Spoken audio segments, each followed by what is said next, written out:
สวัสดีครับทุกคนตอนนี้ผมอยู่ที่พัทยานะครับ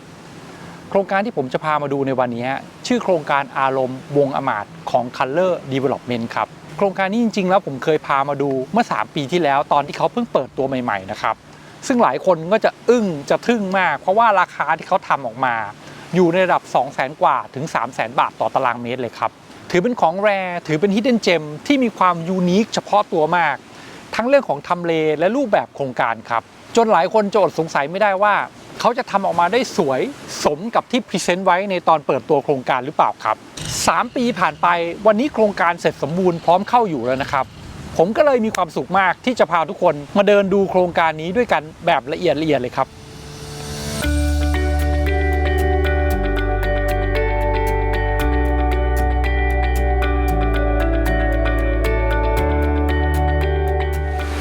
เนื่องจากโครงการนี้ผมมีการทำคลิปรีวิวโครงการแบบละเอียดไว้แล้วตอนโครงการเปิดตัวใหม่ๆที่ EP 30ครับ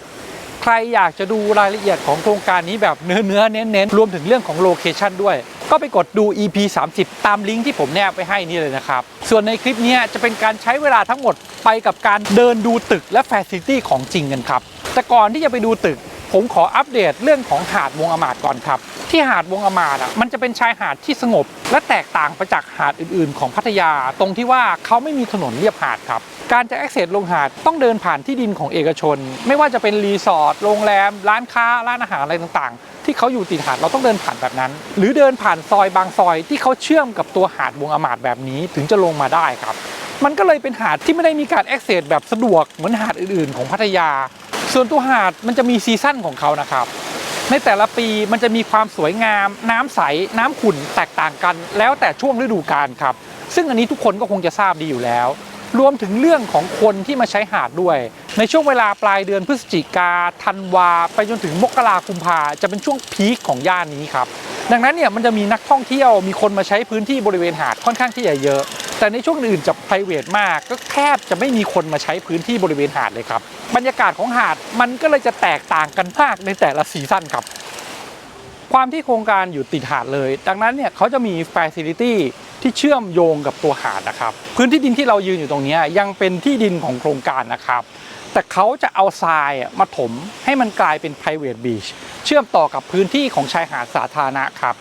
ส่วนเวลาการ access เข้าไปยังส่วนของพื้นที่ภายในโครงการเนี่ยจะมี security เป็นระบบสแกนใบหน้าแบบนี้นะครับเพราะทั้งหมดในตัวโครงการไม่ว่าจะเป็นการ access เข้าประตู access เข้าลิฟต์กดไปชั้นต่างๆจะเป็นการสแกนใบหน้าหมดเลยส่วนตรงนี้ก็จะมีประตูเข้าแบบนี้คอยกั้นไว้ไม่ให้คนภายนอกเข้าครับเดินเข้ามาเนี่ยเราจะเจอพื้นที่ส่วนของสวนของพื้นที่นั่งเล่นแล้วก็มีพื้นทรายที่เป็น private beach อยู่ใต้ต้นไม้เก่าต้นใหญ่ที่เขายังอนุรักษ์เก็บไว้ตั้งแต่แรกเลยครับเราเดินจากตัวชายหาดก็จะเข้ามายังส่วนของอาคารที่เป็นอาคารติดหาดของตัวโครงการนะครับซึ่งตรงนี้ก็จะเป็นอาคารที่รวม facility ที่สำคัญเอาไว้หลายๆอย่างครับอย่างแรกก็คือตัวสระว่ายน้ำครับสระว่ายน้ำของที่นี่จะเป็นสระว่ายน้ำแบบฟรีฟอร์มนะครับว่ายออกกำลังกายแช่น้ำหรือเติมความสดชื่นหลังจากที่เราเล่นน้ำทะเลมาได้ที่นี่อยู่แล้วครับตรงนี้จะเป็นสระที่อยู่ใกล้กับชายหาดเวลาเรามาว่ายน้ำหรือเล่นน้ำที่นี่ก็จะดูเหมือนกับเราเชื่อมโยงกับชายหาดและทะเลครับแต่จริงๆถ้าเราอยากจะได้ความ private มากขึ้นหรืออยากจะว่ายน้ำออกกำลังกายแบบจริงจังมันมีสระอีกสระหนึ่งอยู่ด้านบนอาคารที่ชั้น53ครับส่วนทางด้านนี้ก็จะเป็น water feature ที่เป็นน้ำตื้นๆไหลลงไปเชื่อมโยงกับตัวสระว่ายน้ำครับตรงนี้เขาจะทำเป็นทางเดินเชื่อมโยงกับตัวอาคารหลักที่เป็นอาคารพักอาศัยสามารถเดินผ่านทางเส้นทางนี้ไปได้เลยครับ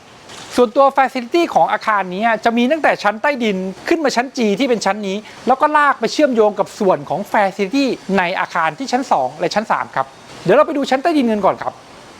วิธีการออกแบบ facility ของส่วนอาคารติดชายหาดของเขาน่าสนใจครับเพราะว่าพื้นที่ตรงนี้เขากดลงเป็นชั้นใต้ดินด้วยเขาก็เลยเรียกพื้นที่บริเวณนี้ว่า private cave ครับตรงนี้จุดแรกที่เราเดินลงมาแล้วเราเจอคือพื้นที่เล่นน้ำของเด็กๆครับมันเป็นสระตื้นๆที่มีความลึกอยู่ประมาณสัก60เซนติเมตรเองดังนั้นเด็กเล็กๆสามารถมาเล่นน้ำที่บริเวณนี้ได้อย่างปลอดภัยข้อดีคือมันอยู่ใต้เชดดิ้งใต้ชายคาครับเด็กสามารถเล่นน้ำได้ทั้งวันโดยที่ไม่ต้องกลัวว่าจะเล่นน้ำตากแดดจนดำหรือป่วยครับซึ่งบริเวณสระเด็กนี่เขาจะทำเป็นสไลเดอร์ไว้ให้2จุดด้วยส่วนบันไดทางนี้เวลาเราเดินออกไปก็จะไปเชื่อมกับตัว private beach แล้วก็เดินออกไปยังชายหาดด้านนอก ได้เลยครับถัดมาเป็นหนึ่งใน Facility ที่ผมชอบและอยากดูมากครับก็คือตัวออนเซ็นครับแต่ออนเซ็นที่นี่มันจะเป็น private onsen และเขาก็จะไม่ได้เรียกว่าห้องออนเซ็นเขาเรียกว่าห้อง private cave ครับซึ่งจะมีทั้งของผู้ชายและของผู้หญิงแยกกันไม่ได้ปนกันครับตัวออนเซ็นตรงนี้เวลาจะเข้าออกก็เหมือนกับทุกๆห้องที่มีความ private ก็คือต้องสแกนใบหน้าก่อนถึงจะสามารถเข้าไปได้ครับเดี๋ยวเราเข้าไปดูข้างในกันครับในห้องออนเซ็นนี้เขาจัดมาครบนะครับพอเดินเข้ามาเราจะเจอส่วนของพื้นที่สำหรับห้องน้ำก่อนส่วนด้านในจริงๆจะมีประตูเลื่อนอีกชุดหนึ่งเพื่อความ private อีกชุดครับ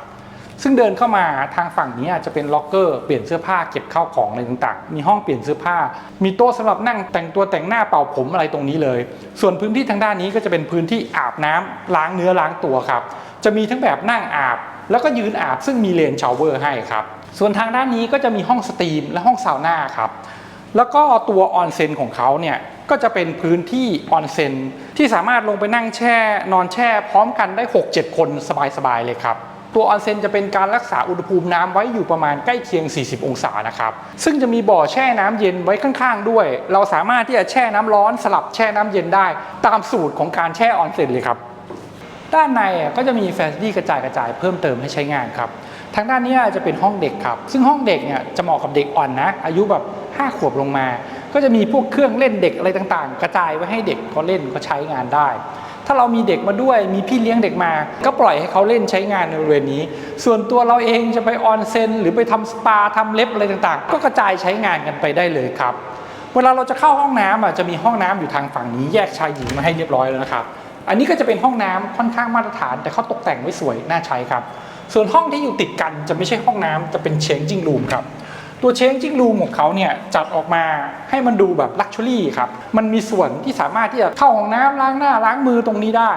ส่วนทางด้านนี้เราจะนั่งแต่งตัวแต่งหน้าทำผมเปลี่ยนเสื้อผ้ามีล็อกเกอร์เก็บข้าวของอะไรได้ที่นี่จริงจังเลยครับก็คือเวลาเราออกจากห้องเรามาแล้วเราต้องการมาทำกิจกรรมไม่ว่าจะไปเล่นน้ำที่ชายหาดที่ทะเลหรือจะไปออกกำลังกายว่ายน้ำอะไรอย่างอื่น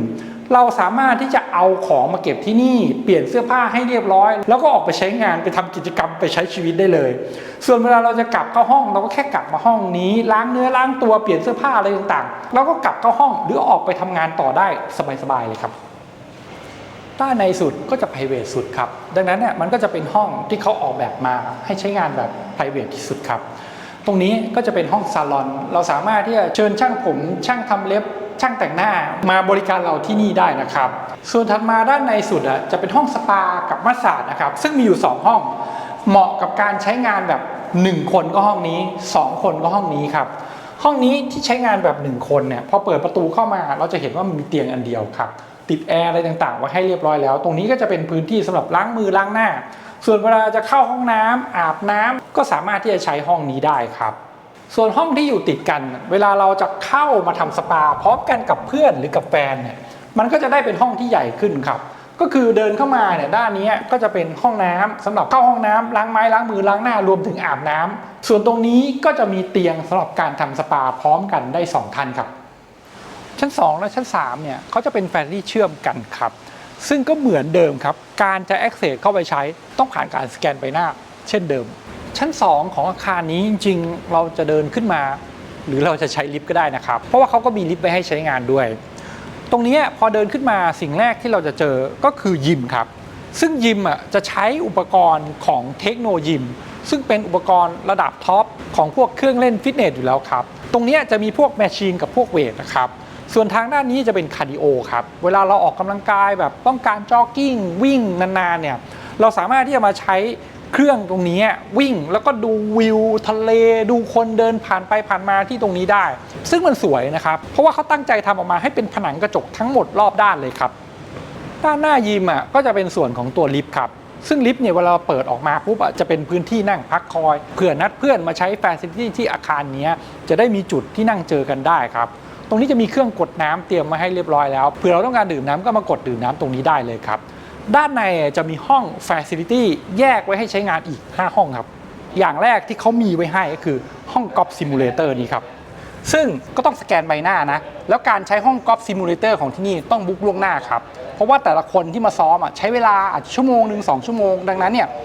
ควรจะต้องบุ๊กให้เป็นกิจจลักษณะไม่งั้นเนี่ยถ้าเราไม่บุ๊กเนี่ยคนอื่นเขาใช้อยู่เขาใช้ไปยาวๆเลยเราก็จะอารมณ์เสียเปล่าๆครับห้องกอล์ฟซิมูเลเตอร์ของที่นี่ไม่ใช่ห้องกอล์ฟซิมูเลเตอร์แบบเบที่เราเห็นกันแบบ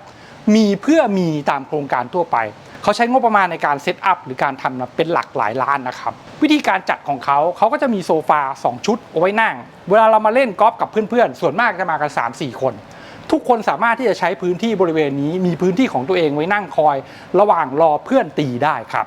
ส่วนทางด้านนี้ก็จะเป็นที่วางแก้วเก็บข้าวของต่างๆมีไวน์เซลล่าสำหรับแช่ไวน์ซึ่งจริงๆแล้วโครงการเขาจะมีตู้เย็นสำหรับแช่เครื่องดื่มด้วยนะครับแต่ในวันนี้ยังไม่ได้เอามาตั้งเท่านั้นเองครับส่วนตรงนี้ก็จะเป็นชุดกอล์ฟซิมูเลเตอร์ของเขาละซึ่งอันนี้มันจะมีตัว Trackman ไว้คอยตรวจจับการเคลื่อนไหวของเราตรวจจับจุด Impact เวลาเราตีกอล์ฟว่าลูกกอล์ฟกระทบกับตัวไม้ที่จุดใดบ้างครับส่วนเวลาเราจะปรับโปรแกรมอะไรต่างๆเราสามารถมาเลือกจากตรงนี้ได้ครับเราสามารถเลือกสนามได้เลยถ้าเกิดว่าเราจะตีแข่งกับเพื่อนๆที่ตรงนี้ครับหลายคนที่อาจจะเคยมีประสบการณ์การไปซ้อมกอล์ฟซิมูเลเตอร์แล้วมันไม่ได้อารมณ์ความรู้สึกเหมือนกับที่เราตีกอล์ฟจริงๆอยากให้มาลองซ้อมกอล์ฟที่นี่ดูครับเพราะว่าความรู้สึกในการตีหรือระยะทิศทางของลูกที่มันวิ่งไปในเครื่องซิมูเลเตอร์เนี่ยมันค่อนข้างสมจริงมากซึ่งก็น่าทึ่งกับเทคโนโลยีที่เขามีให้ในปัจจุบันครับถัดจากห้องกอล์ฟซิมูเลเตอร์ก็จะเป็นห้องเอนเตอร์เทนเมนต์รูมอีก2ห้องครับห้องแรกห้องนี้ก็คือ private show มันคือห้องดูหนังครับห้องดูหนังห้องนี้เขาเซตอัพออกมาให้มันเก็บเสียงครับ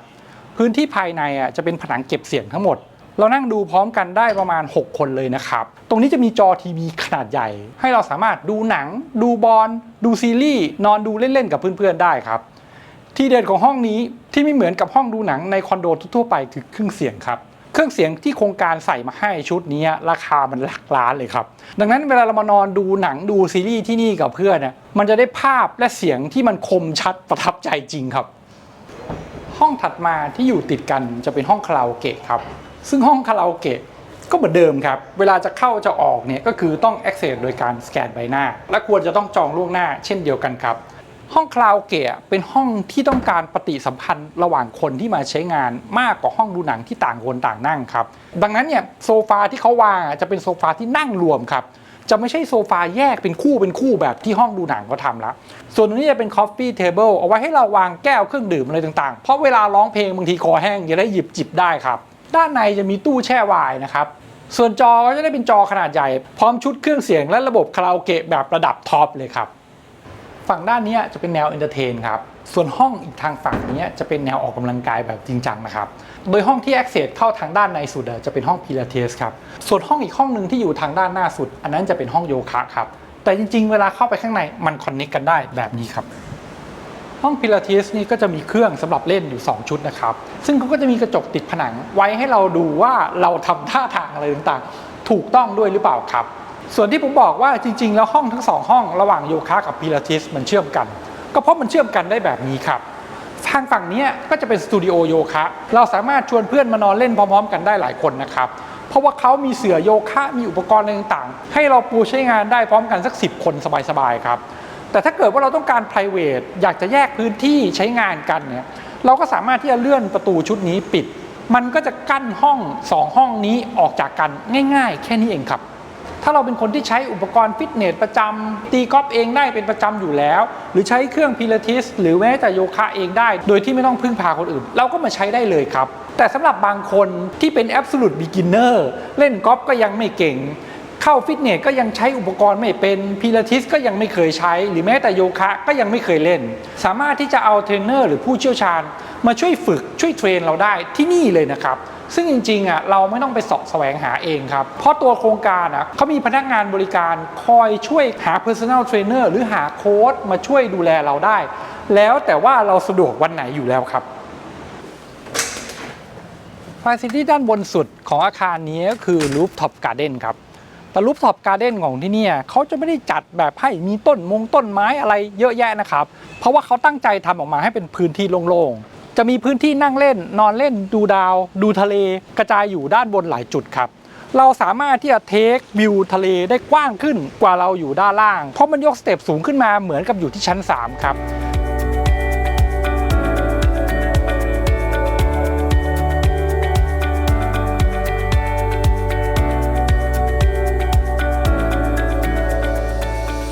ที่ ดูไปทั้งหมดเมื่อกี้เป็นแค่ Facility ส่วนหนึ่งของเขาที่อยู่ในอาคารเล็กที่อยู่หน้าหาดนะครับจริงๆแล้วเนี่ยตัว Facility เนี่ยมันกระจายอยู่ในอาคารสูงที่เป็นอาคารหลักด้วยครับที่กระจายอยู่ตั้งแต่ชั้น1ชั้น2ไปจนถึงด้านบนสุดเลยครับส่วนกลางของที่นี่มันเยอะมากครับเพราะว่าพื้นที่ส่วนกลางที่เราจะได้มันอยู่ที่ 4,820 ตารางเมตรเลยครับก่อนจะไปดูพื้นที่ตึกหลักมาดูเรื่องของ Security กับ Access ของเขาก่อนครับ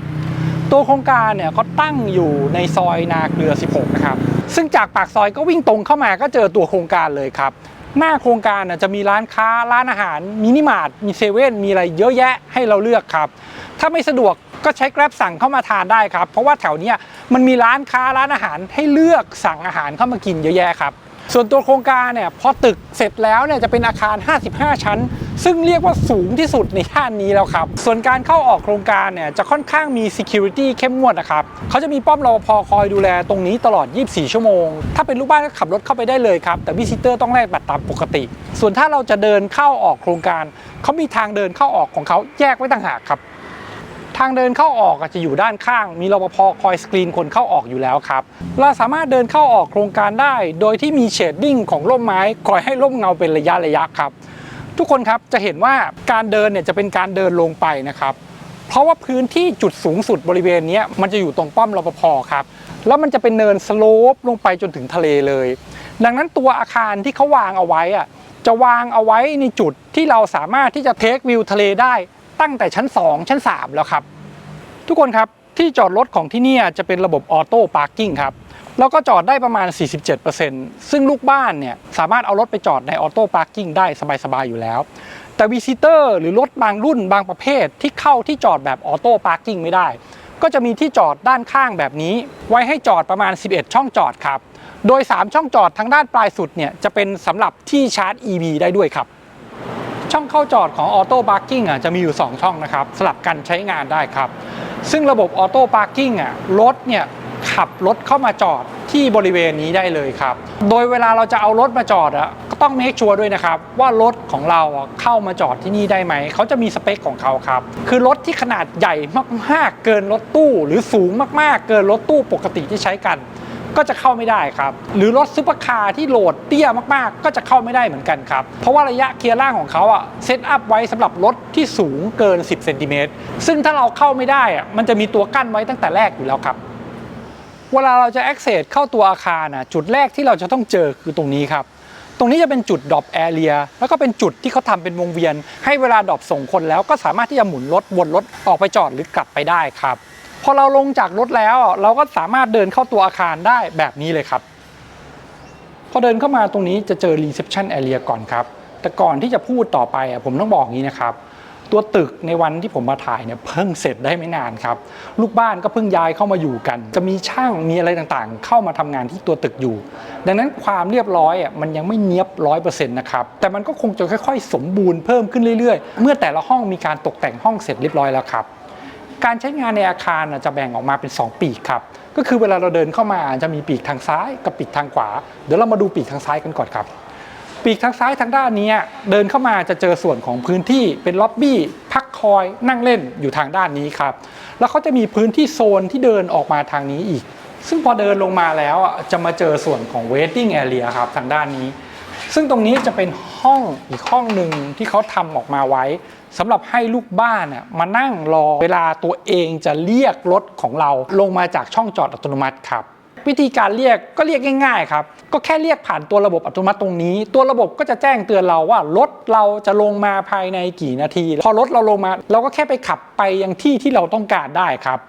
ส่วนโปรเซสในการเรียกรถโดยเฉลี่ยจะอยู่ที่ประมาณ3นาทีก็น่าจะพอๆกับเวลาที่เราไปเอารถที่จอดในช่องจอดปกติแบบขึ้นลิฟต์ไปเองเดินไปเองสตาร์ทรถแล้วก็ขับวนลงมาเวลาพอๆกันครับไม่ได้มีความแตกต่างกันอย่างมีนัยสำคัญเลยครับส่วนหน้าห้อง waiting area ตรงนี้เขาจะวางเป็นห้องน้ำครับตำแหน่งการวางห้องน้ำของเขาถือว่าโอเคเลยเพราะว่าเผื่อเราจะไปนู่นไปนี่ก่อนออกไปไหนเราจะได้เข้าห้องน้ำก่อนขึ้นรถขับไปไกลๆได้ครับพื้นที่ชั้น1ยังมีห้อง Facility ให้ลูกบ้านใช้งานอีก2ห้องครับห้องแรกทางด้านนี้จะเป็นห้องเกมรูมครับ ห้องเกมรูมเนี่ยเปิดประตูเข้ามาก็จะมีโต๊ะพูลเราสามารถที่จะชวนเพื่อนมาเล่นด้วยกันได้2 3 4 คนสบายๆครับส่วนอีกห้องนึงอยู่ข้างๆห้องเกมรูมมันจะเป็นฟังก์ชันรูมครับจะเป็นห้องที่อเนกประสงค์โดยตัวห้องเขาจะจัดออกมาเป็นเหมือนกึ่งห้องมีตติ้งกึ่งห้องอเนกประสงค์ที่สามารถที่จะใช้ประชุมงานมีพื้นที่นั่งเล่นแบบเอกเขนกเวลาเครียดๆด้วยส่วนตรงนี้เขาจะมีทีวีไว้ให้เผื่อเราประชุมทางไกลก็มาใช้ห้องนี้ได้ถึงตรงนี้บางคนอาจจะรู้สึกสงสัยว่าทำเป็นห้องมีตติ้งรูมอยู่ด้านล่างใกล้ล็อบบี้คนผ่านไปผ่านมาแล้วมันจะรู้สึกไพรเวทไหมจริงๆแล้วห้องนี้เขาออกแบบมาค่อนข้างดีนะครับโดยที่กระจกที่เราเห็นเป็นกระจกโปร่งๆเนี่ยเพียงแค่เรากดรีโมทอันนี้ครับจึ๊กมันจะกลายเป็นกระจกฝ้าทันทีทำให้เราสามารถที่จะใช้ห้องนี้ได้อย่าง private ไม่ต้องกลัวว่าคนเดินผ่านไปผ่านมาแล้วจะมองเห็นแล้วเสียสมาธิครับด้านบนห้องเกมรูมและห้องฟังก์ชันรูมจะมี private terrace ที่เป็นเหมือนชั้น2อยู่ด้านบนนั่นแหละครับแต่เขาเรียกว่าห้อง terrace ครับเขาจะจัดออกมาเป็นพื้นที่ใช้งานให้ลูกบ้านมานั่งใช้งานได้ครับโดยเดินเข้ามาจุดแรกที่เราจะเจอก็คือตัว business lounge ครับให้ลูกบ้านมานั่งใช้งานนั่งคุยประชุมกันโดยเขาจะมีทีวีติดตั้งไว้ให้เรียบร้อยแล้วครับด้านบนเทอร์เลสจะมีอีก2ห้องครับซึ่งจะจัดไม่เหมือนกันครับตรงนี้จะเป็นตัวคลับเล้าก็จะมีดีไซน์ให้นั่งกระจายรวมกัน10 ถึง 12 คนครับตรงนี้ออกแบบให้เราสามารถที่จะมานั่งจิบนั่งดริงก์อะไรต่างๆด้านบนตรงนี้ได้ครับส่วนห้องถัดมาทางด้านนี้จะเรียกว่าเทอร์เลสบาร์ครับอันนี้มันเหมาะกับการนั่งกดคอมจิบกาแฟทำนู่นทำนี่อะไรต่างๆห้องนี้จะพิเศษกว่าอีก2ห้องตรงที่ว่ามันสามารถที่จะเทควิวทะเลได้สวยๆแบบนี้เลยครับทุกคนด้านบนเทอร์เลสเนี่ยสามารถเดินขึ้นลงได้ทั้ง2ฝั่งเลยนะทางฝั่งนี้ก็สามารถเดินขึ้นลงได้มันอยู่ที่ว่าเรามาจากทางปีกไหนของอาคารปีกซ้ายก็เข้าทางนู้นปีกขวาก็เข้าทางนี้ครับส่วนในแต่ละปีกใกล้ๆกับจุดขึ้นลงเขาจะมีห้องน้ำไว้สำหรับให้เราล้างไม้ล้างมือหรือเข้าห้องน้ำทำธุระได้ด้วยทั้ง2ฝั่งเลยครับทุกคนลองคิดดูสิครับอาคารนี้ทั้งอาคารมีลูกบ้านอยู่แค่319ยูนิตเองซึ่งแต่ละคนก็คงไม่ได้มาใช้งานพร้อมๆกันอยู่แล้วแต่เฉพาะส่วนชั้น1กับชั้นเทอร์เลสตรงนี้เขามีห้องน้ำไว้ให้ลูกบ้านใช้งานตั้ง4ห้องครับแล้วแต่ละห้องจะกระจายแยกกันไปเป็นจุดๆเลยซึ่งมันเป็นดีเทลที่ทำให้รู้เลยว่าคนที่เขาออกแบบอาคารและตัวผู้พัฒนาโครงการเนี่ยเขาเข้าใจคำว่า Luxury จริงๆครับส่วนอีกปีกหนึ่งทางด้านขวาเวลาเราเดินเข้ามาก็จะเจอพื้นที่ล็อบบี้สำหรับนั่งพักคอยทางด้านนี้ครับถัดไปจะเป็นส่วนของเมลรูมครับตัวลิฟต์ของที่นี่จะจัดมาแปลกครับโดยเขาจะมีคอมมอนลิฟต์เป็นลิฟต์กลาง2ตัวอยู่ทางด้านนี้เนี่ยลิฟต์กลางเวลาเปิดออกมาแล้วเนี่ยมันจะเป็นโถงลิฟต์แบบปกติแบบนี้แล้วเราก็เดินเข้าห้องเราอยู่ตรงไหนเราก็เดินเข้าห้องไปโครงการเนี่ยเขาจะเป็นซิงเกิลคอริดอร์นะก็คือตัวห้องจะเป็นห้องอยู่ฝั่งเดียวเฟซซิ่งหันหน้าออกไปทางทะเลส่วนทางฝั่งนี้จะไม่มีห้องอยู่ครับส่วนปีกซ้ายปีกขวาก็จะมี private lift แยกไว้ให้ใช้งานแบบนี้เลยครับซึ่งตัวลิฟต์ของเขาที่อยู่ทั้งปีกซ้ายปีกขวาจะ access เข้าไปยังส่วนของพื้นที่ห้องที่อยู่ในฝั่งปีกซ้ายปีกขวาซึ่งเป็นห้องใหญ่และเป็นห้องพิเศษที่มีลิฟต์ไปโผล่ในห้องตัวเองเท่านั้นครับ Facility ด้านบนเริ่มต้นที่ชั้น53ครับเราสามารถที่จะ access ขึ้นมาที่ชั้น53ได้จากลิฟต์ทั้ง3จุดเลยนะครับไม่ว่าจะเป็นลิฟต์กลางหรือจะเป็นลิฟต์จากปีกด้านซ้ายด้านขวาก็ได้ครับแปลว่าเราสามารถขึ้นลิฟต์จากภายในห้องเราแล้วก็ขึ้นมาที่นี่ได้เลยครับที่ชั้น53จะเป็นสระว่ายน้ำครับซึ่งสระว่ายน้ำของเขาจะยาวตลอดแนวความยาวของตัวอาคารคือ35 เมตรเลยครับจะเป็นสระว่ายน้ำแบบที่เทควิวมองเห็นวิวทะเลไกลๆเพราะว่านี่คือชั้น53ครับส่วนรูปแบบวิธีการออกแบบสระก็จะแปลกไม่ซ้ำใครครับเพราะว่าเขาจะคว้านพื้นที่เป็นก้อนๆเพื่อทำเป็นพื้นที่นั่งเล่นอยู่4จุดครับซึ่งพื้นที่นั่งเล่นที่เขาทำเอาไว้ให้มันจะมีผนังด้านหลังบังแนวสายตาอยู่ดังนั้นเราสามารถที่จะชวนแฟนมานั่งเล่นนอนเล่นชมวิวได้แบบค่อนข้าง private เป็นส่วนตัวข้างบนนี้ได้ครับส่วนถ้าเกิดอยากจะว่ายน้ำก็แค่โดดลงไปแค่นั้นเองครับวิธีการ access ลงน้ำของเขาก็ทำออกมาค่อนข้างดีนะครับเขาจะไม่ได้ทำเป็นขอบสระตรงๆแล้วลงน้ำจากตรงไหนก็ได้ครับแต่จะทำเป็นพื้นที่เว้าเข้าไปแล้วก็ทำเป็นสเต็ปบันไดให้ค่อยๆเดินลงไปแบบผู้ดีครับส่วนอื่นๆที่อยากจะให้ดูก็จะเป็นตัวห้องน้ำห้องอาบน้ำห้องเปลี่ยนเสื้อผ้าซึ่งเขาจะวางในตำแหน่งที่อยู่ที่มุมของอาคารทั้ง2ฝั่งเลยครับเราสามารถที่จะมาเข้าห้องน้ำฝั่งนี้ก็ได้หรือฝั่งนู้นก็ได้แล้วแต่เรานั่งอยู่ตรงไหนซึ่งจะเพิ่มความสะดวกในการใช้งานเยอะครับ ที่ชั้น 54 จะเป็น private sky jacuzzi ครับซึ่งเขาก็จะมีจากุชชี่ไว้ให้เรานอนแช่น้ำดูวิวแบบนี้ครับตัวจากุชชี่จะมีกระจายอยู่หลายจุดนะครับสมมุติว่ามีแขกหรือมีครอบครัวใช้อยู่ที่จุดหนึ่งจุดใดแล้วลูกบ้านท่านอื่นก็ต้องใช้จากุชชี่บ่ออื่นนะครับแต่ละจุดแต่ละมุมที่วางไว้ก็จะเห็นวิวไม่เหมือนกันครับอย่างตรงนี้จะเป็นจากุชชี่บ่อใหญ่สุดซึ่งจะนั่งกันได้ทั้งครอบครัวครับนั่งรวมกันจริงๆ10 คนก็ได้สบายๆครับซึ่งมุมที่เราจะมองเห็นเนี่ยจะเห็นมุมของพัทยาทั้งหมดจากทางฝั่งนี้ครับทั้งส่วนที่เป็นเมืองส่วนที่เป็นอ่าวพัทยาและส่วนที่เป็นเกาะล้านที่อยู่ทางด้านหน้าด้วยครับทุกคนครับพื้นที่ด้านบนนี่จะแปลกเพราะว่าเราจะเห็นว่าเขาทำเป็นสเต็ปขึ้นลงไว้ตลอดนะครับเพราะว่าจากุชชี่ของที่นี่จะเล่นระดับไม่เท่ากันครับด้านนู้นก็จะเป็นจากุชชี่ที่ตั้งอยู่สูงส่วนด้านนี้ก็จะเป็นจากุชชี่ที่ตั้งอยู่ต่ำเพื่อไม่ให้มันเป็นพื้นที่แฟลตที่ทุกคนเวลามาใช้จะมองเห็นกันและกันคนที่ใช้จากุชชี่อยู่ตรงนี้ก็จะมองไม่เห็นคนที่ใช้จากุชชี่อยู่ด้านนู้นครับส่วนอีกฝั่งหนึ่งทางด้านนี้ก็จะเป็นส่วน Aqua Fitness นะครับซึ่งตัว Aqua Fitness ของเขาจะวางลู่วิ่งในน้ำรวมถึงจักรยานไว้ปั่นในน้ำเอาไว้ให้ครับข้อดีอย่างหนึ่งก็คือเวลาออกกำลังกายแล้วเหงื่อมันออกแล้วก็ไม่ค่อยรู้สึกครับเพราะว่าน้ำมันเย็นและพื้นที่ด้านบนก็จะมีลมโกรกพัดผ่านตลอดเย็นสบายครับส่วนเวลาเราใช้งานปั่นจักรยานหรือวิ่งเราก็จะได้เทควิวของทะเลและส่วนของพื้นที่อ่าวพัทยาทั้งหมดครับวิวของที่นี่ค่อนข้างเปิดโล่งและเห็นพื้นที่ได้เยอะนะครับเราจะมองเห็นปราสาทสัจธรรมที่เป็นส่วนปลายสุดของแหลมทางด้านนี้ครับแล้วจริงๆมันมองไปได้ไกลถึงแหลมฉบังที่อยู่ไกลๆทางด้านนู้นเลยครับด้านบนสุดที่เป็นชั้น 55 จะเป็น Facility ที่เขาจัดออกมาให้เป็น Private Sky Cuisine กับ Private Sky Lounge ครับซึ่งด้านบนทางฝั่งนี้จะเป็น Sky Cuisine นะครับตรงนี้เขาก็จะทำเป็นเคาน์เตอร์สำหรับทำอาหารได้จริงจังเลยครับแล้วก็จะมีโต๊ะสำหรับนั่งรับประทานอาหารพร้อมกันได้ประมาณ10 คนอยู่ทางด้านนี้ครับพื้นที่ตรงนี้เราสามารถที่จะเชิญเชฟที่เราชอบมาทำอาหารเสิร์ฟให้เรารับประทานได้นะครับซึ่งถ้าเกิดว่าพื้นที่ทำอาหารตรงนี้ยังไม่ถูกใจหรือยังรู้สึกว่ามันไม่ค่อยโอเคสามารถใช้ครัวด้านนี้ได้ครับครัวด้านนี้จะเป็นครัวเสริมนะครับซึ่งจะเป็นครัวขนาดไม่ได้ใหญ่มากเหมาะสำหรับลูกมือมาเตรียมอาหารพรีแพร์วัตถุดิบอะไรให้เรียบร้อยก่อนที่จะยกไปทำไปโชว์ที่ครัวหลักทางด้านนอกครับส่วนของเคาน์เตอร์ครัวหลักตรงนี้เขาก็จะมีตู้เย็นใส่ไว้ให้เรียบร้อยแล้วครับเราสามารถที่จะมาใช้และแช่ได้ทั้ง2ฝั่งเลยครับส่วนติดกันทางด้านนู้นเขาจะเปิดเป็นพื้นที่เชื่อมกันแบบนี้นะครับด้านนู้นจะเป็นสกายเลาละครับซึ่งจริงๆเวลาเราใช้งานแล้วเราอยากจะได้ privacy เช่นเราเชิญเพื่อนหรือเชิญครอบครัวเรามานั่งทานข้าวมีเชฟมาทำอาหารอะไรต่างๆได้แล้วอยากจะใช้พื้นที่ตรงนี้ให้มัน private ไม่ปนกับคนอื่นเราก็แค่ปิดประตูชุดนี้มันก็ตัดการเชื่อมโยงมองไม่เห็นกันแล้วครับส่วนของพื้นที่ Sky Lounge เขาจะจัดออกมาให้เป็นพื้นที่นั่งเล่นได้หลายๆจุดนะครับตรงนี้นั่งรวมกันได้เป็น 20-30 คนเลยครับซึ่งตรงนี้เขาก็จะมีเคาน์เตอร์ที่ทำเป็นบาร์เครื่องดื่มด้วย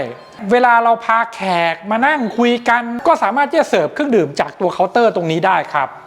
ส่วนมุมสุดทางด้านนี้ก็จะเป็นพื้นที่ที่นั่งเล่นแบบโคซี่ขึ้นครับก็คือเขาจะมีโซฟานั่งเล่นมีทีวีให้ดูรวมถึงวิวทางฝั่งนี้เขาก็จะเปิดมองเห็นพัทยาเกือบจะทั้งหมดเลยครับส่วนเวลาเราอยากจะเข้าห้องน้ำก็จะมีห้องน้ำแยกอยู่ตรงมุมทางด้านนี้ทั้ง2ฝั่งครับซึ่งห้องน้ำของเขาเป็นห้องน้ำที่วิวสวยมากครับ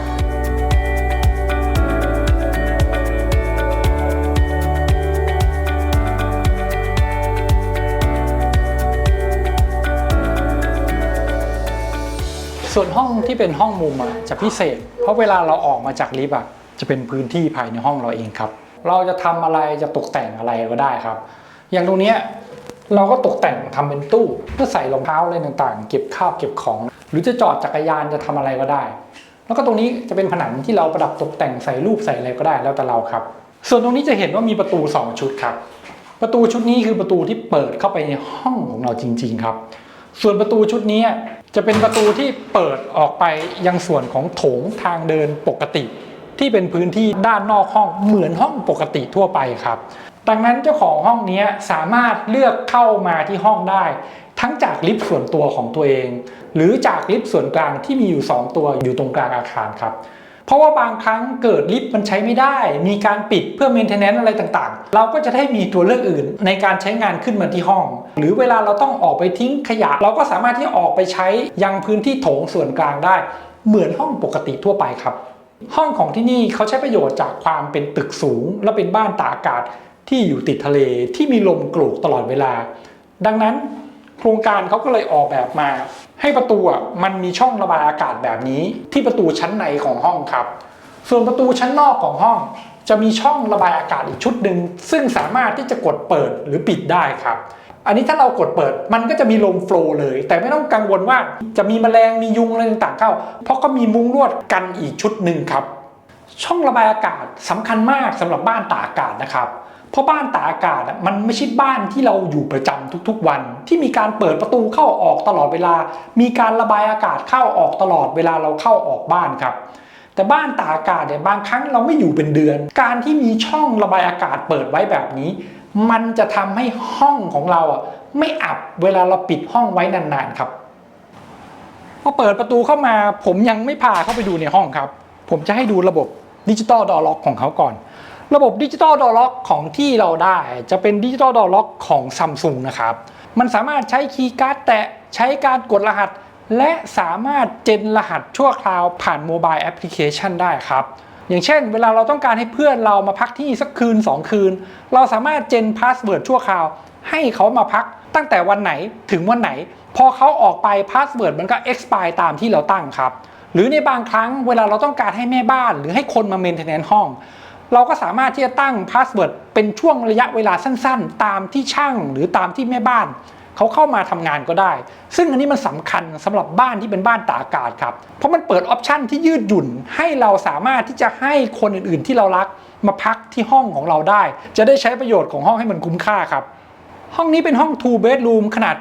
82.65 ตารางเมตรนะครับมันเป็นห้องมุมที่ได้วิวค่อนข้างสวยเขาตกแต่งเป็นห้องตัวอย่างโดยใส่เฟอร์นิเจอร์มาครบและเฟอร์นิเจอร์หลายชิ้นจะเป็นของ Ralph Lauren ซึ่งเป็นแบรนด์ระดับท็อปของเฟอร์นิเจอร์ตกแต่งบ้านเลยครับราคาที่ขายของห้องนี้ก็คือ 24.9 ล้านบาทหรือถ้าตีเป็นราคาต่อตารางเมตรแบบกลมๆก็คือตารางเมตรละ 300,000 บาทครับแต่ใครที่สนใจอยากจะซื้อห้องนี้ก็ต้องบอกว่าเสียใจด้วยนะครับเพราะว่าห้องนี้ขายไปเรียบร้อยแล้วครับวันนี้ผมก็เลยจะพามาดูให้เป็นไอเดียเฉยๆว่าห้องมุมของโครงการนี้ที่สามารถตั้งราคา 300,000 บาทต่อตารางเมตรแล้วขายได้มันเป็นยังไงครับอย่างแรกเวลาเราเดินเข้ามาเราจะเจอส่วนของพื้นที่ตรงนี้ก่อนที่เขาจะวางเป็นตู้เก็บข้าวของแล้วก็วางของโชว์ไว้แบบนี้ครับส่วนถัดมาทางด้านนี้จะเป็น common area เป็น living area เป็นส่วนครัวส่วนรับประทานอาหารที่รวบไว้ด้วยกันครับมันจะเป็นพื้นที่ที่อยู่ติดกับส่วนหน้าสุดของห้องที่ facing ออกไปยังส่วนของทะเลเห็นวิวทะเลสวยๆครับคนที่มาใช้ห้องนี้จะได้ออกมานั่งกินข้าวนั่งเล่นดูทีวีด้วยกันโดยที่ทุกคนสามารถเห็นวิวทะเลได้พร้อมๆกันครับโต๊ะรับประทานอาหารจะวางเป็นโต๊ะขนาด4ที่นั่งนะครับนั่งทานข้าวพร้อมกันได้4คนมีไอแลนด์ตรงกลางตรงนี้เอาไว้เตรียมเครื่องดื่มเตรียมของทานง่ายๆและเก็บข้าวของครับส่วนเคาน์เตอร์ครัวทางด้านนี้ก็จะวางชิดผนังครับพื้นที่ทางด้านนี้ก็จะเป็นซิงค์ล้างจานมีเตาของ Max มีเครื่องดูดควันแล้วก็เตาอบไว้ให้เสร็จสับครับเครื่องซักผ้าเขาจะวางไว้ตำแหน่งตรงนี้นะครับส่วนตู้เย็นจะอยู่ในตำแหน่งตรงนี้ครับซึ่งเขาบิวตู้มาให้ไว้ใส่ตู้เย็นตามที่เราชอบได้เลยครับส่วนพื้นที่นั่งเล่นดูทีวีจะวางไว้ตรงนี้ครับโซฟาตรงนี้เก้าอี้นั่งเล่นหมอนและผ้าห่มบางทั้งหมดตรงนี้จะเป็นของ Ralph Lauren นะครับส่วนตรงนี้จะเป็นตู้ติดผนังที่เขาบิวติดมาให้วางทีวีแบบนี้อยู่แล้วพื้นที่นั่งเล่นตรงนี้ก็จะเป็นพื้นที่ที่ยื่นออกมาคู่กับระเบียงภายนอกครับตรงนี้เป็นจุดที่เหมาะกับการนั่งดูวิวทะเลสงบแบบเย็นๆเพราะอยู่ในห้องแอร์ครับวิวของแต่ละห้องมันจะไม่เหมือนกันนะครับห้องนี้เป็นห้องที่อยู่ชั้น 12A ซึ่งก็จะอยู่ในระดับความสูงประมาณ30กลางๆถึง40 เมตรจากพื้นครับดังนั้นวิวที่จะเห็นจะมองเห็นทะเลในระยะใกล้มองเห็นชายหาดมองเห็นคนเดินไปเดินมาถ้าเราเป็นคนชอบดูการเคลื่อนไหวชอบดูปฏิสัมพันธ์ของคนที่มาเดินเล่นริมทะเลเราก็เลือกห้องที่อยู่ในระดับประมาณสักชั้น16ลงมาอันนี้จะได้วิวและมูดแอนด์โทนประมาณนี้ครับแต่ถ้าเราชอบวิวที่เป็นวิวมองสูงๆไกลๆและไม่ต้องการให้ใครมองเห็นเราก็เลือกห้องที่อยู่ในชั้นที่สูงกว่าชั้น16ขึ้นไปก็จะได้วิวสวยๆมองเห็นไกลๆแบบนั้นเลยครับส่วนของระเบียงจะวางอยู่ทางด้านนี้ครับซึ่งตัวระเบียงจะเป็นพื้นที่ขนาดใหญ่นะครับห้องแต่ละห้องอาจจะมีดีไซน์ของระเบียงที่ไม่เหมือนกัน แล้วก็มีรูปแบบการใช้ระเบียงที่ไม่เหมือนกันด้วยห้องนี้จะเป็นระเบียงแบบปกติเอาเก้าอี้เอาโต๊ะอะไรต่างๆมาตั้งด้านนอกได้ครับแต่บางห้องที่เป็นห้องพิเศษและอยู่ในชั้นบนเนี่ย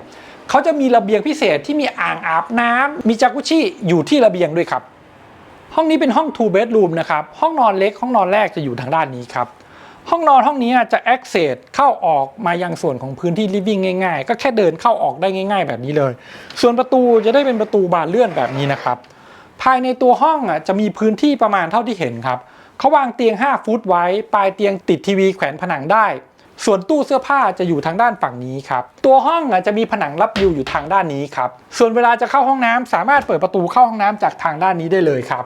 ซึ่งรูปแบบของห้องน้ำเขาก็ค่อนข้างซิมเปิลนะครับก็จะมีเคาน์เตอร์อ่างล้างหน้าแล้วก็มีอ่างล้างหน้าของโคลเลอร์รวมถึงโถสุขภัณฑ์ของโคลเลอร์และชาวเวอร์บ็อกซ์ที่มีเลนชาวเวอร์ไว้ให้ด้วยครับห้องน้ำที่อยู่ในห้องนอนนี้สามารถเปิดประตูเข้าออกได้2ฝั่งนะครับฝั่งแรกก็คือจากห้องนอนเล็กอีกฝั่งหนึ่งก็คือจากพื้นที่ common area แบบนี้ดังนั้นเวลาเราทานข้าวแล้วอยากล้างไม้ล้างมือล้างหน้าก็สามารถเปิดประตูเข้าห้องน้ำจากทางฝั่ง common area ได้เลยครับห้อง master bedroom จะอยู่ด้านในสุดครับซึ่งห้องนี้เขาก็จะมีประตูบานสวิงกั้นอันนึงแบบนี้นะครับเวลาปิดประตูแล้วเนี่ยห้องนี้ก็จะเก็บเสียงได้ค่อนข้างเงียบเลยครับภายในห้อง master bedroom จะวางเป็นเตียง6 ฟุตไว้อยู่ติดกับผนังส่วนรับวิวแบบนี้หัวเตียงบิ้วเป็นพื้นที่เก็บข้าวของอะไรต่างๆได้ง่ายครับตรงหัวเตียงทางฝั่งนู้นจะวางโต๊ะหัวเตียงได้ติดโคมไฟไว้ให้เรียบร้อยแล้วส่วนปลายเตียงจะบิ้วเป็นตู้เก็บของเล็กๆรวมถึงติดทีวีแขวนผนังแบบนี้ให้ครับห้องนี้จะได้ตู้เสื้อผ้าที่ค่อนข้างมิดชิดนะครับจะเป็นตู้เสื้อผ้าเข้าผนังแบบนี้เก็บข้าวของได้พอประมาณครับเพราะว่ามันเป็นบ้านตากอากาศไม่ได้จำเป็นต้องมีตู้เสื้อผ้าขนาดใหญ่อยู่แล้วครับส่วนความแปลกของดีไซน์ของห้องที่นี่ก็คือห้องน้ำครับตัวห้องน้ำเนี่ยเขาแยกฟังก์ชันการใช้งานนะครับอ่างล้างหน้าโถสุขภัณฑ์ส่วนอาบน้ำอะไรต่างๆจะแยกฟังก์ชันกันหมดเลยดังนั้นเจ้าของห้องที่อยู่กัน2 คนสามารถเข้าห้องน้ำพร้อมกันได้ครับคนนึงอาบน้ำอีกคนนึงก็แปรงฟันล้างหน้าได้ครับ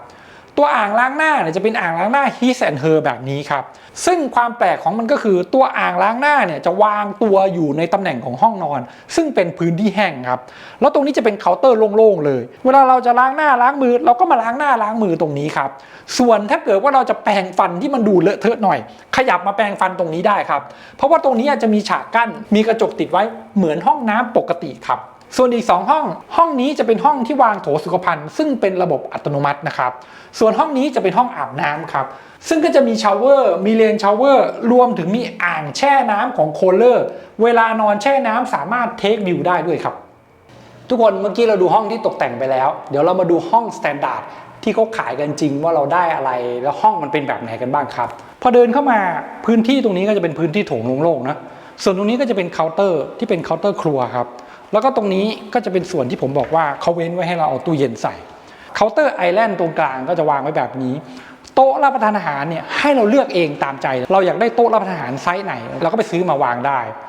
สิ่งที่อยากให้ทุกคนดูคือพื้นถึงฝ้าของห้องในแต่ละฟลอร์พื้นถึงฝ้ามันจะมีความสูงไม่เท่ากันนะครับอย่างห้องตัวอย่างเมื่อกี้กับห้องนี้ความสูงของพื้นถึงฝ้าต่างกันระดับ 40-50 เซนติเมตรเลยครับ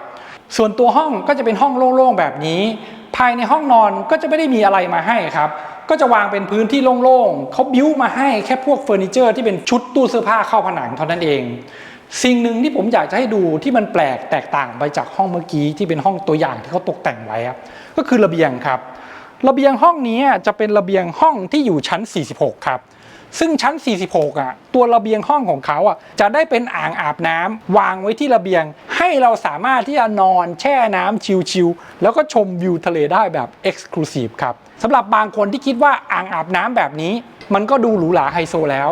มันยังมีระเบียงอีกแบบหนึ่งที่มีอะไรเหนือกว่าอ่างอาบน้ำแบบนี้ครับทุกคนครับผมลืมบอกไปว่าห้องของที่นี่ที่มีอยู่319 ห้องเขาขายเกือบหมดแล้วนะครับเหลือห้องที่ยังไม่ได้ปล่อยขายอยู่แค่ประมาณ10 ห้องเท่านั้นเองซึ่งในวันที่ผมถ่ายห้องหลายห้องที่ผมเห็นยังว่างอยู่ก็ทยอยขายออกไปหมดแล้วนะครับอย่างที่ผมบอกครับว่ามันเป็นโครงการแรที่หายากแล้วก็เป็นของที่น่าจะทำซ้ำได้ยากครับดังนั้นถึงแม้ว่าราคาที่ตั้งไว้เราอาจจะรู้สึกว่ามันสูงแต่ก็มีคนยินดีที่จะซื้อออกไปจนมันแทบจะไม่เหลือห้องขายอยู่ดีครับห้องนี้ที่ผมพาทุกคนมาดูคือห้อง4806 จะเป็นห้องที่อยู่ชั้น 48 เป็นห้อง one bedroom ขนาด 64.16 ตารางเมตรครับเขาขายอยู่ที่ 21.4 ล้านบาทครับห้องนี้เป็นห้องพิเศษนะครับเพราะมันเป็นห้อง one bedroom ไซส์ใหญ่ที่เลเยอร์จะไม่เหมือนคนอื่นเขาตัวห้องก็จะมีความสูงพื้นถึงฝ้าอยู่ 3.5 เมตรเรียกว่าสูงมากเลยครับพอเปิดประตูเข้ามาเราเจอส่วนของพื้นที่ครัวทางด้านนี้ครับซึ่งเขาก็จะทำเป็นเคาน์เตอร์ครัวไว้ให้ดูแบบนี้พื้นที่ห้องมันจะเป็นพื้นที่ห้องโล่งๆนะครับส่วนเลเยอร์ตรงนี้มันคือพื้นที่ living area ครับเหมาะกับการวางโซฟานั่งเล่นดูทีวีจะใส่อยู่ที่ผนังทางด้านนี้ครับส่วนทางด้านนี้จะเป็นส่วนของห้องนอนครับซึ่งห้องนอนก็จะได้ส่วนของผนังกระจกเต็มบานแบบนี้เลยเราสามารถที่จะเทควิวทะเลได้เต็มๆแล้วก็จะเป็นพื้นที่ที่ private ด้วยเพราะว่านี่คือชั้น 48 คนที่อยู่ข้างล่างหรืออยู่ในทะเลแทบจะมองเข้ามาไม่เห็นพื้นที่ภายในห้องเราเลยดังนั้นจริงๆแล้วเราสามารถที่จะเปิดม่านได้แทบจะตลอดวันครับตัวห้องน้ำของห้องนี้ก็จะมีประตูบานเลื่อนกั้นแบบนี้ครับซึ่งก็จะกั้นส่วนของห้องน้ำและห้องแต่งตัวทั้งหมดเลยส่วนห้องแต่งตัวเนี่ยก็จะเป็นตู้เสื้อผ้าบิ้วใส่เข้าผนังไว้แบบนี้ครับส่วนห้องน้ำของเขา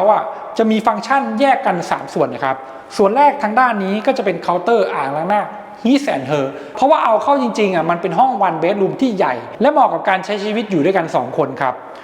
ส่วนทางด้านนี้จะเป็นส่วนอาบน้ำครับเขาก็จะใส่เป็นตัวเลนชาวเวอร์กับชาวเวอร์บล็อกมาให้แบบนี้เลยเวลาเราอาบน้ำเนี่ยเราจะสามารถเทควิวทะเลได้ด้วยครับส่วนอ่างอาบน้ำที่เขาให้มาก็สามารถนอนแช่น้ำรับวิวทะเลได้เหมือนกันครับแต่ต้องบอกทุกคนแบบนี้นะครับผนังส่วนอาบน้ำเนี่ยเป็นผนังกระจกเป็นเซ็กซี่บาร์ครับดังนั้นถ้าตรงนี้เราวางเตียงแล้วเราเข้ามาอาบน้ำแฟนเราที่นอนดูทีวีอยู่ก็จะเห็นความเซ็กซี่ของเราเวลาเราอาบน้ำด้วยครับทุกคนดูดีเทลการออกแบบของเขาครับเมื่อกี้ที่เราดูกันเนี่ยเราจะไม่เห็นโถสุขภัณฑ์เพราะโถสุขภัณฑ์เนี่ยจะมีห้องแยกไว้แบบนี้ครับซึ่งห้องแยกไว้แบบนี้เขาจะวางเป็นโถสุขภัณฑ์แบบระบบอัตโนมัติไว้ให้แล้วตรงนี้ก็จะมีอ่างสำหรับล้างไม้ล้างมือล้างหน้าด้วยเนื่องจากว่ามันมีประตูอีกชุดหนึ่งที่เปิดออกมายังส่วนของพื้นที่ living area ด้านนอกครับดังนั้นห้องนี้ถ้าปิดประตูด้านในไว้มันจะถูกใช้เป็นห้อง powder room ได้โดยที่ไม่ต้องรบกวนคนที่อยู่ภายในห้องนอนเลยครับเรียกว่าเป็นวิธีการออกแบบห้องได้แตกต่างไปจากบ้านทั่วไปมากและเป็นการออกแบบห้องให้เหมาะกับคน2คนมาใช้ห้องนี้ได้แบบเป็นบ้านตากอากาศเลยครับส่วนระเบียงของห้องนี้ดูเผินๆเหมือนระเบียงปกติธรรมดาแต่มันไม่ธรรมดาครับเพราะห้องนี้อยู่ที่ชั้น 48ระเบียงห้องที่ได้จะเป็นระเบียงพิเศษแบบที่มีจากุชชี่ให้เราลงไปนั่งแช่น้ำรับวิวทะเลได้สบายๆแบบนี้ครับซึ่งห้องในคอนโดที่มีระเบียงจากุชชี่นั่งชมวิวทะเลเห็นเกาะล้านแล้วก็เห็นหาดพัทยาเห็นตัวเมืองพัทยาได้แบบนี้มันจะมีกี่ที่ที่สามารถที่จะทำได้แบบนี้ครับ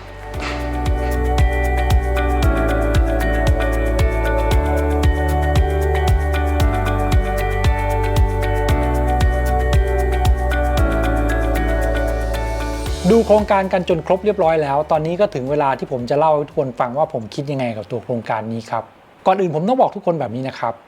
ปกติแล้วผมจะไม่ค่อยไปถ่ายทำคลิปโครงการที่เพิ่งเปิดตัวที่มีแต่ห้องตัวอย่างเพราะสิ่งที่ผมกังวลก็คือว่า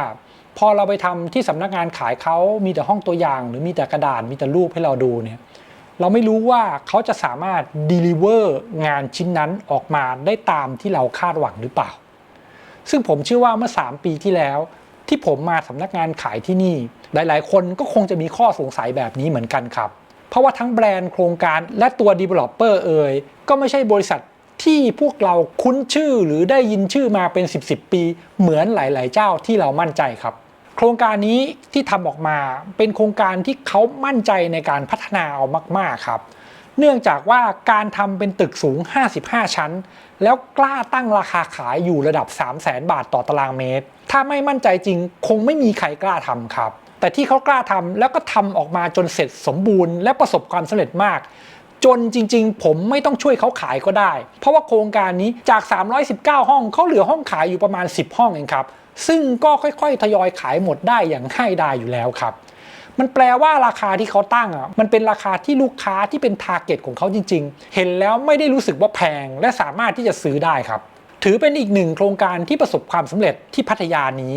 และก็เป็นโครงการที่สร้างแลนด์มาร์คอันใหม่ให้กับพัทยาทั้งเรื่องของรูปแบบงานสถาปัตยกรรม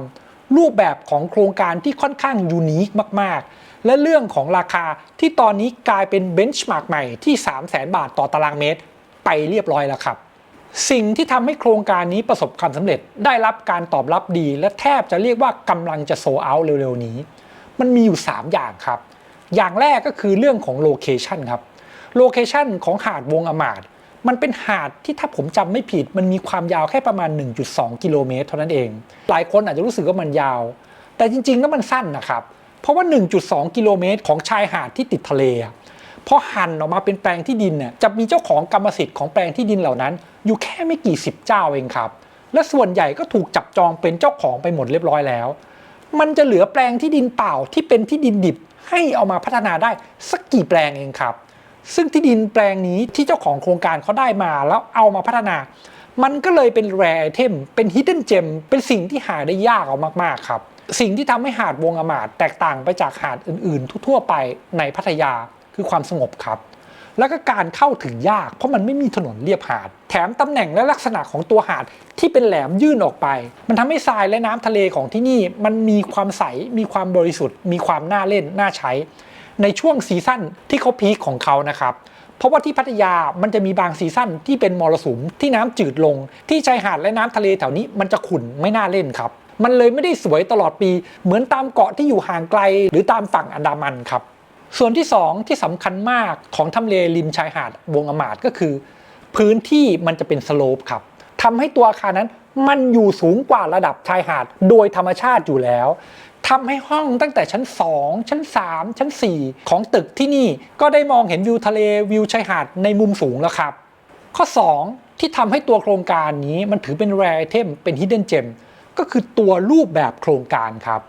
รูปแบบโครงการที่เขาพัฒนาออกมาเขาออกแบบมาได้กลมกลืนและได้ efficiency ต่อการใช้แปลงที่ดินนี้มากๆตัวอาคารเล็กที่วางเป็น facility ติดชายหาดกับตัวอาคารสูงที่เอา facility ไปไว้3 ฟลอร์บนสุดมันทำให้ลูกบ้านสามารถมี facility แยกการใช้งานได้ทั้ง2อารมณ์ครับอยากจะอยู่ใกล้ทะเลหรืออยากจะเทควิวสวยๆแบบ panoramic ไม่ซ้ำใครก็สามารถที่จะใช้ได้ในโครงการเองโดยไม่ต้องออกไปไหนเลยครับตัวรูปแบบอาคารรูปแบบโครงการและ facility ที่เขาให้ถือว่าเป็นส่วนที่สำคัญมากๆสำหรับตัวโครงการที่ทำให้ราคาที่เขาตั้งไว้มันดูคุ้มค่าเพราะอย่าลืมต่อให้เราซื้อห้อง one bedroom ขนาด40 50 หรือ 60 ตารางเมตรเราก็ไม่ได้เป็นเจ้าของแค่ตัวห้องของเราเองครับแต่เราเป็นเจ้าของร่วมทั้งพื้นที่ดินทั้งตัวอาคารทั้งส่วนของ facility ที่เขามีให้ซึ่ง facility ส่วนกลางที่เขาให้มามัน 4,820 ตารางเมตรถือว่าเยอะมากสำหรับโครงการลักษณะแบบนี้ครับส่วนที่3ที่ผมมองว่าทำให้โครงการประสบความสำเร็จก็คือการขายแบบฟรีโฮลครับและขายแบบฟรีโฮลก็คือให้สิทธิ์ขาดเลยมันเลยทำให้ตัวโครงการนี้สามารถตั้งราคาได้ในระดับ 300,000 บาทต่อตารางเมตรแบบนี้แล้วยังขายได้จนกำลังจะโซลด์เอาท์แล้วครับและนี่ก็เป็นทั้งหมดที่ผมพาทุกคนมาดูในวันนี้ครับสำหรับใครที่ไม่อยากจะพลาดชมรายการหรืออยากจะชมรายการย้อนหลังอย่าลืมกด subscribe ในช่อง YouTube Channel ของ Mr. O หรือจะติดตามผ่าน Facebook Fanpage ของ Mr. O ก็ได้เช่นเดียวกันครับสำหรับวันนี้ผมขอลาทุกคนไปก่อนนะครับสวัสดีครับ